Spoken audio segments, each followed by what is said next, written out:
अस्सलाम वालेकुम एवरीवन। उम्मीद करती हूँ आप तमाम लोग बिल्कुल खैरियत से होंगे। आज जो टॉपिक हम डिस्कस करने वाले हैं दैट इज़ अबाउट इमल्शंस, क्योंकि हम लोग जो है वो लिक्विड डोजेज फॉर्म को डिस्कस कर रहे हैं और अभी तक हमने जो है वो सस्पेंशंस तक जो है वो डिस्कस कर चुके हैं।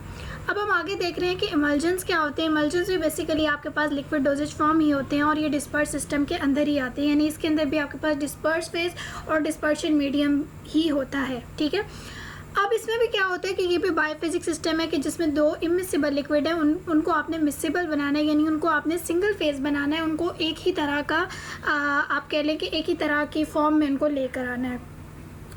अब उनको एक ही तरह की फॉर्म में लाने के लिए या उनको सिंगल फेज बायोफिजिक्स सिस्टम से एक मिसिबिलिटी उसके अंदर इंड्यूस करवाने के लिए आपको कुछ एजेंट्स रिक्वायर होंगे। अब जो एजेंट्स आपको रिक्वायर होंगे जिनको हम थर्ड फेज कहते हैं, उनको हम कहते हैं इमल्सिफाइंग एजेंट्स। ठीक है, अब क्या करेंगे कि हम इनके अंदर जो है वो इमल्सिफाइंग एजेंट्स डाल देंगे ताकि वो एक प्रॉपर हमारे पास एक फॉर्म बन जाए।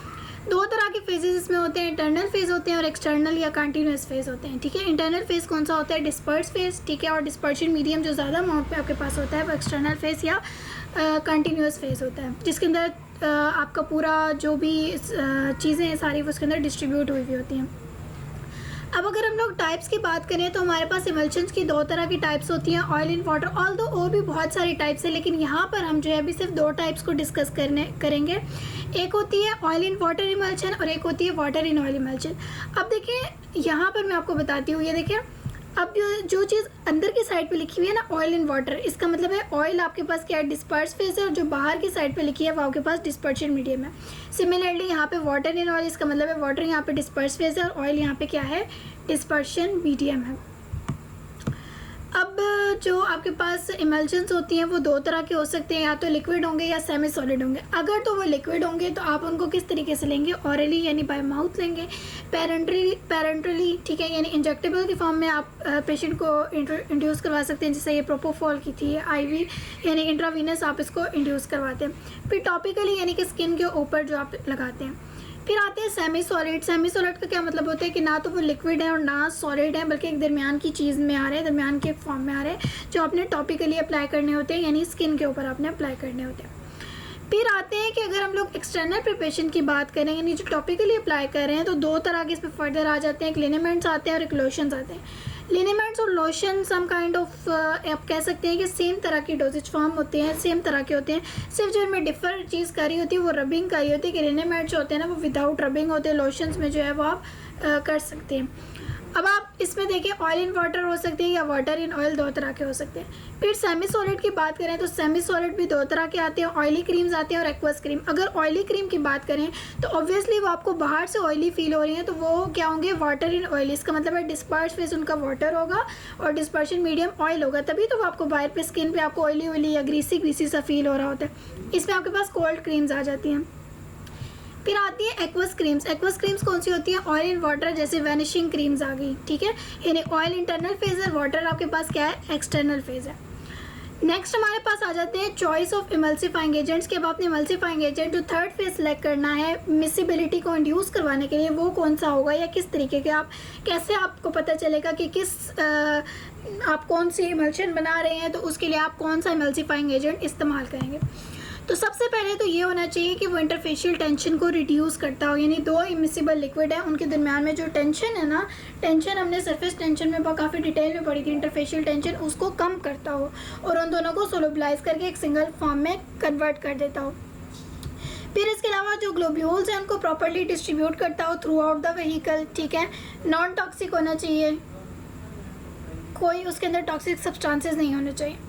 फिर इसके अलावा कंपैटिबिलिटी उसकी होनी चाहिए कि उसके अंदर जो दूसरे इंग्रेडिएंट इस्तेमाल कर रहे हैं वो उनके लिए प्रॉब्लमेटिक ना हो, इजीली उनको ओवरकम कर सकें। फिर इसके अलावा ये है कि ये कंसिस्टेंसी जो है ना प्रिपरेशन की, उसको मेंटेन रख सकें, यानी कितनी देर तक वो अपनी ओरिजिनल हालत में रहेगी, कंसिस्टेंसी या इंटेग्रिटी या स्टेबिलिटी, ये सम काइंड ऑफ आप कह सकते हैं सिनोनिम्स हैं। ठीक है, तो इनको हम इस तरीके से इस्तेमाल कर सकते हैं। आगे आ जाते हैं method of preparation of emulsion के। अब आपने इमल्शन बनानी है तो आप किस तरीके से बनाएंगे। 3 मेन मेथड है जो मोस्ट कॉमनली इस्तेमाल किए जाते हैं, कॉन्टिनेंटल और ड्राई गम मेथड, इंग्लिश और वेट गम मेथड, और लास्ट आता है बॉटल और फॉब्स बॉटल मेथड। सबसे पहले हम देख लेते हैं ड्राई गम मेथड। अगर हम ड्राई गम मेथड की बात करें तो यहाँ पर इसके नाम से जाहिर हो रहा है कि यहाँ पे कोई ड्राई गम बनाई जाएगी। अब ड्राई गम का क्या मतलब है कि इसमें कोई ऐसी चीज़ बनेगी कि जिसमें जो है वो जो ड्राई फॉर्म में होगी, जो सूखी सूखी सी होगी, ठीक है। सबसे पहले आप इसमें क्या करते हैं कि इमल्सीफाइंग एजेंट लेंगे, ठीक है। इमल्सीफाइंग एजेंट आप कोई भी ले सकते हैं, केशिया हो गया, ट्राइगाकेंथ हो गया, या कोई भी वटेवर आप जो सी इमल्शन बना रहे हैं उसके अकॉर्डिंगली उसको आपने मिक्स करना है ऑयल के साथ।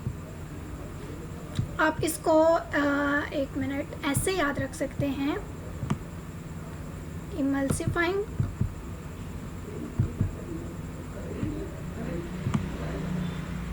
एजेंट प्लस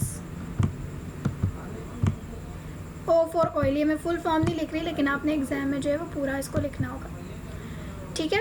पहले आपने इन दोनों को मिक्स करना है, ठीक है। जब आप इन दोनों को मिक्स करेंगे ना तो ये आपके पास क्या बन जाएगा, ड्राई गम। अब आपको शायद क्लियर हो गया हो कि इसमें पानी का इस्तेमाल नहीं हो रहा, इसी वजह से हम इसको क्या कह रहे हैं कि ये हमारे पास क्या है, ड्राई गम है, ठीक है।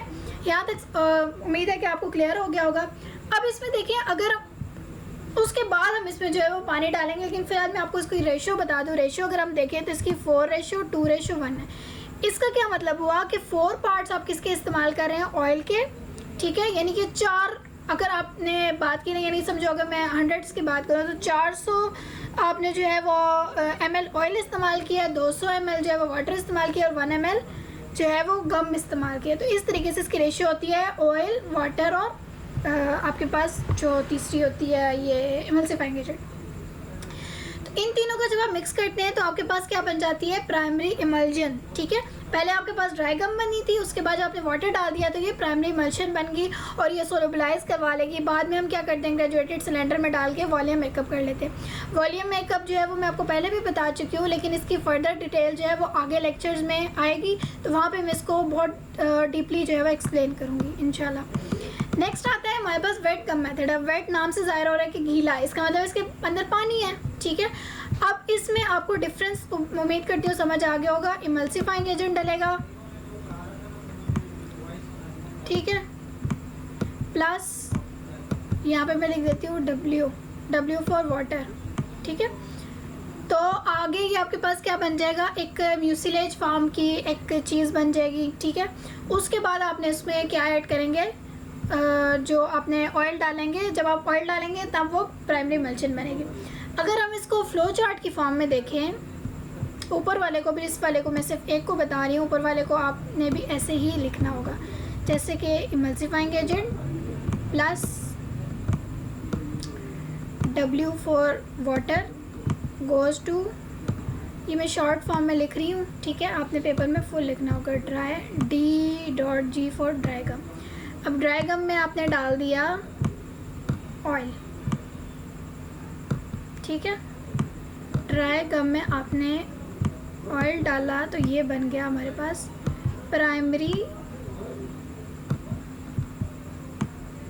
इमल्शन, ठीक है। इसी तरीके से आप जो है वो ड्राई गम का भी करेंगे कि वहाँ पे इमल्सीफाइंग एजेंट के साथ आपने ऑयल डाला था तो आपके पास ड्राई गम, सॉरी यहाँ पे हमारे पास ये वेट गम है, वो ड्राई गम बनी थी, फिर उसके अंदर आपने पानी डाला था तो वो वेट गम बन गया था, और बाद में आप इसको वॉल्यूम मेकअप कर लेते हैं। फिर आता है बॉटल फॉर्म्स मेथड या बॉटल मेथड।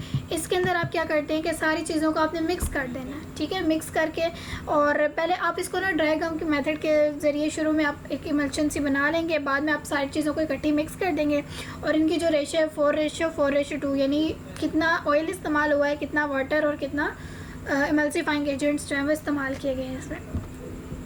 आगे आती है स्टेबिलिटी ऑफ इमल्शन। स्टेबिलिटी का पहले भी डिस्कस कर चुकी हूँ कि कोई भी आपके पास फॉर्मुलेशन है वो कितनी देर तक अपनी ओरिजिनल हालत में रहती है, तो उसको हम कहते हैं कि इसकी स्टेबिलिटी है, ठीक है। तो अच्छा, अब यहाँ पे देखें सबसे पहले गुड इमल्शन कौन सी है, कि ये देखिए आपके पास गुड इमल्शन है कि इसके अंदर जो डिस्पर्स फेस है वो थ्रू आउट द व्हीकल जो प्रॉपर्ली डिस्ट्रीब्यूट हुआ है। अब कॉलिसेंस का फिनोमेना क्या होता है कि जिसमें आपके पास बड़े बड़े ग्लोब्यूल्स बन जाते हैं, ठीक है। यानी कि जितना भी डिस्पर्स फेस होता है ना वो आपके पास इकट्ठा होकर कुलीस कर जाता है, ठीक है, इकट्ठा हो जाता है एक जगह पे। फ्लॉकुलेशन का प्रोसेस क्या होता है कि जिसमें फ्लॉक्यूल्स बन जाते हैं, छोटे छोटे, आप समझ लें कि बुलबुले बन जाते हैं, लेकिन वो उसके अंदर होते हैं। जो आपके पास होता है ना क्रीमिंग का प्रोसेस क्या होता है कि ऊपर आपके पास तय जमना, जिसा दूध की मलाई होती है ना, समझ लें कि वही जमना शुरू हो गई है। ठीक है। ब्रेकिंग में क्या होता है कि दोनों फेस एक दूसरे से सेपरेट आउट हो जाते हैं मुकम्मल तौर पे। ठीक है।